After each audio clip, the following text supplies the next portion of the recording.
Probably gonna catch some fire for this, but here we go anyways. A long time ago, I reached a boiling point whilst watching the hit soap opera Yellowstone. With gritted teeth and clenched fists, I sought solace in the internet, searching for a video savaging this show in a way that I could connect with. Catharsis. That's all I wanted. Misery loves company, as we all know, and I was expecting some proverbial house guests. The video I wanted did not exist. So here I am, years later, making it. Mostly for myself as a twisted form of therapy, but if there be any other lost souls out there who have felt the same way about Yellowstone, I made this for you. Please do like and subscribe. You know that the Yellowstoners are coming after me for this. I feel like Elaine in that one Seinfeld episode where she keeps being forced into watching The English Patient. Everyone around her is in rapturous awe, crying tears of joy, and she just f***ing hates it. Elaine, you don't like the movie? I hate it! I f***ing hate this show. Before we really get into it, I just want to preface that I don't take pleasure in ripping on a Taylor Sheridan project. I'm a massive fan of the films he's been involved in. The guy has serious talent, and no one wanted to like this show more than me. I just think he stretched himself far too thin, being the writer and main producer of every episode of this show, plus a million other spin-offs and side projects. I just want him to get back to what he does best, because he rocks at that. But until that day, I have some shit to complain about. Yellowstone is campy, it's ridiculous, it's contrived at times, and I genuinely don't have a problem with that. I can get behind a show that leans into a goofy identity, or at least I can tolerate it. Cobra Kai is like that, Outer Banks is like that, and I don't care. The problem with Yellowstone is, I don't think it really believes that it is just a soap opera with cowboys. I think it believes it's something more than that, and I'm quite certain that its fans think it's something more than that. So allow me to start pissing on the parade. Wait, that's not rain! My biggest gripe is the way the show is written. More specifically, how the characters are written. Let's talk about some of the main characters and contrast them with similar characters from far better shows. Okay, character number one I want to talk about. Number one. Beth Dutton. I have never seen more misplaced love for a character in a TV show in my life than I have for Beth Dutton. During my research, I came across two lists on Facebook of the greatest female characters in TV and cinema, and I saw at least one mention of Beth every 10 comments. What the f*** are you guys seeing that I don't? She's obnoxious, abrasive, manipulative, unkind, and such a prima USDA industrial grade bitch that I've been cheering for her untimely death ever since day one. Yeah, I know she was treated pretty awfully by her mother when she started to come of age. Yeah, I know that Jamie did something unforgivable to her. I don't care. She still sucks. The world is a worse place for her presence. She's awful to rip throughout the show, obnoxious towards her siblings, and an absolute nightmare to work with. But the worst part of how she's written is that we're supposed to believe she's this genius, cunning businesswoman, and I'm sorry, but the show does not make her look like that. In every scene where Beth plies her trade for the family, she is absolutely insufferable. She swears belligerently at anyone and everyone she meets, levies threats in basically every meeting, even when she has absolutely no leverage. I'm gonna hang your diploma above my toilet. What the fuck?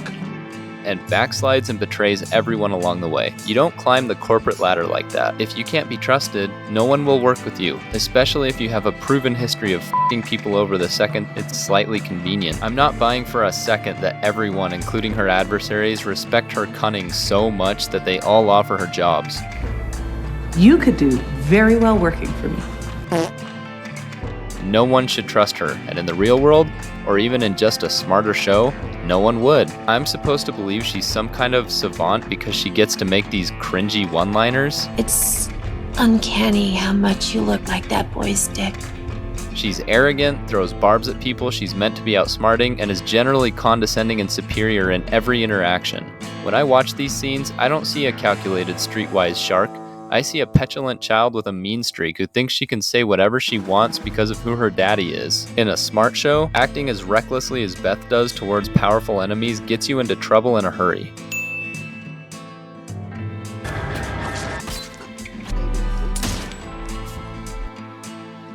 But I want to compare her behavior with one scene in particular from Peaky Blinders. Tommy's goal in Season 1 is to eventually overtake Billy Kimber as the kingpin of horse racing across England. Billy shows up in Tommy's pub, surrounded by Tommy's brothers, in Tommy's city, and starts making threats and insulting everyone. How does Tommy respond? Well, his brothers want to fight, but he stops them. He understands that the moment is not right.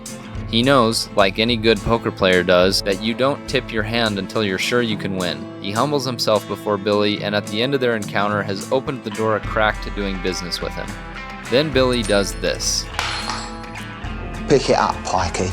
If you don't know what that word means, it's a very rude thing to say to someone of Romani gypsy heritage, which Tommy and his brothers are. That's the rudest thing I've ever heard. In short, them's fightin' words. Now, watch what Tommy does.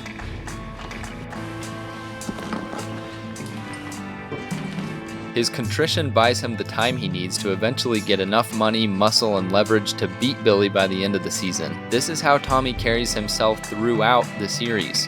He is a smart character. He is a shark. Beth is not. If Beth were in Tommy's shoes in this scene, she would be physically incapable of restraining herself because she's hot-headed and impulsive. I could have chosen so many other examples to contrast Beth's dumbass. It's not just Tommy Shelby who makes her look like she rides the short bus to these business meetings. We could have looked at how Gus acts while under the thumb of the Salamancas in Breaking Bad, or how charming Lalo is before revealing his true intentions in Better Call Saul, or f***ing half the cast in 100 different situations from Ozark, or Game of Thrones, House of the Dragon, Justified, Boardwalk Empire, Mr. In-Between, Narcos Mexico, Deadwood, The Night Manager, Sabura, Gomorrah, Good Omens, f***ing Dairy Girls has more moments that depict strategic intelligence better than anything Beth ever does. It's lazy to say that Beth is smart and then write her dialogue like this to show it. Bet you pay top dollar for someone to drag you around on a dog leash, right? Slap you in the face with a rubber dick. Uh-oh. Struck a nerve.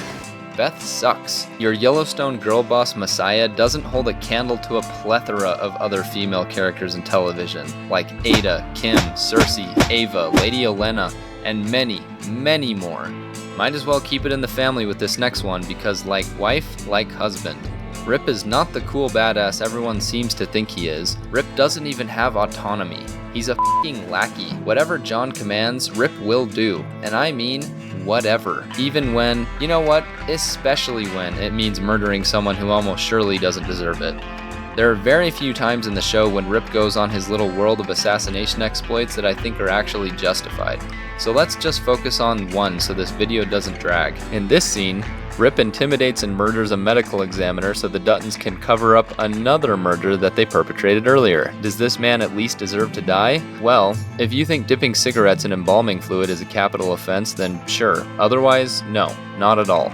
He's just a convenient person whose murder they can plausibly stage to look like a suicide, who also happens to be the same person that can prove Casey killed in cold blood.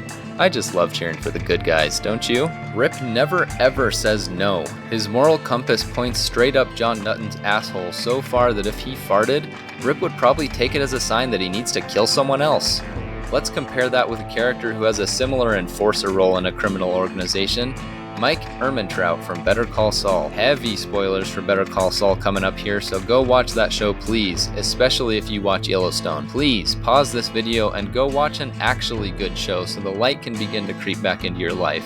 Mike works for Gus. Gus is ruthless. At a certain point, Gus proposes they leave their undercover agent, Nacho, in Mexico to be discovered and eventually killed by the Salamanca family. Gus expects Mike to roll over because that's what loyalty is, right? According to Rip, sure, but Mike, a character who has depth and a moral compass that isn't giving his boss a colonoscopy, is not down with this idea. No, you're not doing that. Mike refuses a man infinitely more dangerous and powerful than doofus John Dutton will ever be, someone who could end his life faster than you can say Far Cry 6. And why? Because he does not believe in the orders he was given. Mike is written deep. Mike is written well. I guess one thing we can say for Rip is he would have made a great Nazi. I get that women think he's hot and he wears sunglasses and a cowboy hat all the time and he talks about ranching, so that makes him cool. But guess what? You don't get to be an absolute shitheel loyal to a fault murderer for 5 seasons and expect me to like you. Rip is the latest to join the fold of characters that I wish would just f***ing die. Just die already. You probably saw this one coming. I summon pot of greed! Next up, Monica. I'm no stranger to Taylor Sheridan's beliefs on the situation of the Native Americans and how they've basically been pushed around for generations. It's a theme in Hell or High Water, and it's a main theme in Wind River. In both of these films, it's handled beautifully. In the show, shower argument monologues, thy name is Monica. Basically, every time Monica opens up her mouth, you can count on a grandiose, condescending stream of heavy-handed politics to spew forth. My personal favorite is this scene when Monica lectures at university for the first time. I'm willing to concede that I went to a university on the more polite side when it comes to the student body, but there were and still are plenty of assholes at BYU, and I never experienced an interruption during class as rude and misogynistic as what happens at the beginning of this scene. I saw this video on Pornhub, and this is exactly how it starts. Never. Not once, not even close. I don't think Mr. College Dropout Taylor Sheridan understands that people who go to college and stay in college generally want to be there. It's not high school. The classroom just doesn't act like this. So we're already off to a bad start with this contrived setup, and then Monica unleashes her monologue. Can you tell me the definition of power, Trent? That's what I have. I can remove you from this class and fail you. That's power. We could subjugate them all and make them do whatever we want. You ever feel like that, Trent? You ever feel like making someone do what you want? It's a very European mentality. It's on the nose, it sounds rehearsed, it sounds like grandstanding, and if I were in that class, I would have dropped it that very day. I don't want a professor who's so quick to give up and take offense and chide her students in front of everyone, even though I'll admit that this student may have deserved it. What if she assigns a paper and takes offense to something that I write in it, and docks me a letter grade for it? That's exactly the kind of teacher she is. For bonus points, there's also this scene where she throws a fit about her students being on their phones while waiting for her to show up to the class that she teaches and is late for. Do you have any idea what's happening in the world you live in? They're f***ing your world and selling you what they take, and you'll never notice because you're so hypnotized by a world that doesn't exist. What a waste of my fucking time. Get the f*** out of here. If I hadn't dropped this class earlier, you better believe I'm doing it now. Want a better example of how you can tackle a contentious political topic in a show? Watch Atlanta's reparations episode. This is divisive by its very nature, but it's handled with such respect and intelligence in Atlanta that if you can't see the other side of the argument by the episode's end, regardless of where you personally fall on the issue, I suspect that you were watching that episode in bad faith. Both shows attempt to grapple with the problem of inherent disadvantages certain communities have in our country due to racism. One of these shows addresses the topic really well. One does not. Monica, welcome to the club. Die! Finally, we've arrived at Mr. King John himself. I'm getting exhausted talking about this pile of shit show at this point, so let's make this brief. John is a Machiavellian tyrant who pretends like he cares, but in reality is the root cause of all of the evil perpetrated by most of the other characters in this show. Everything shitty that Beth does, it's John's fault. Everything shitty that Rip does, John's fault. Jamie, at times indirectly, but still ultimately, John's fault. He's a bad dad, a bad citizen, and just a bad man. We shouldn't like him, but like basically every other character, he is well beloved by this Twilight Zone fandom. He's even loved by characters in the show that really shouldn't love him.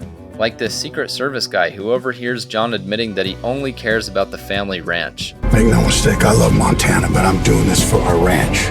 We measure every decision against what is good for the ranch. The ranch comes first, you understand me? What's said between us stays between us. I won't say a word, Governor. I do the same thing.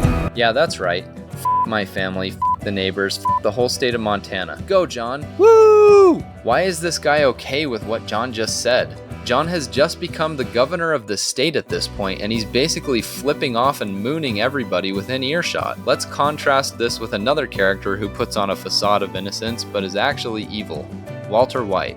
The Breaking Bad showrunners knew the dynamic the audience was supposed to have with a villain. That's right. Whether you're willing to admit it or not, John Dutton is a f***ing villain. He's not a good guy. Walter is a villain too, but unless you're touched in the brain, that was obvious as you watched Breaking Bad. We don't like Walter, we don't root for Walter, but we root for John because this show needs us to for it to work. Otherwise, Yellowstone is just flavor of the week for whatever shitty things this nasty, raggedy-ass family can cook up. It's dishonest and I see through it. I see through the lies of the Jedi. It can be possible, absolutely, to root for bad men somewhat in shows like Peaky Blinders that pit gangster against gangster, or Ozark when we know that Marty's family basically has no choice. But you need to be clever about it. You need to trick the viewer almost into liking the character. But in Yellowstone, they don't try very hard. The Duttons aren't punching up, they're almost always punching down. It's cowboy mafia versus land developer, versus activist mayor, versus vegan protesters, versus guy who wants to leave because he doesn't like all the killing. I'm supposed to unreservedly take the Duttons' side in all of these conflicts? There are precious few times the Duttons go after people as bad as them. What the f*** did discount Brad Pitt do that was so bad he deserves to be snake-bitten and left in the wilderness for dead? What did X-Men Origins Wolverine Colonel Stryker do that was so bad to warrant being hung from a tree? This show is disappointing. It's shot beautifully, has an A-list cast, and it's helmed by one of the most talented screenwriters working today. But underneath its pretty exterior, Yellowstone is a vapid and ridiculous show, full of silly situations and obnoxious, evil characters that masquerade as people we should cheer for. In short, it's exhausting. Watch something better.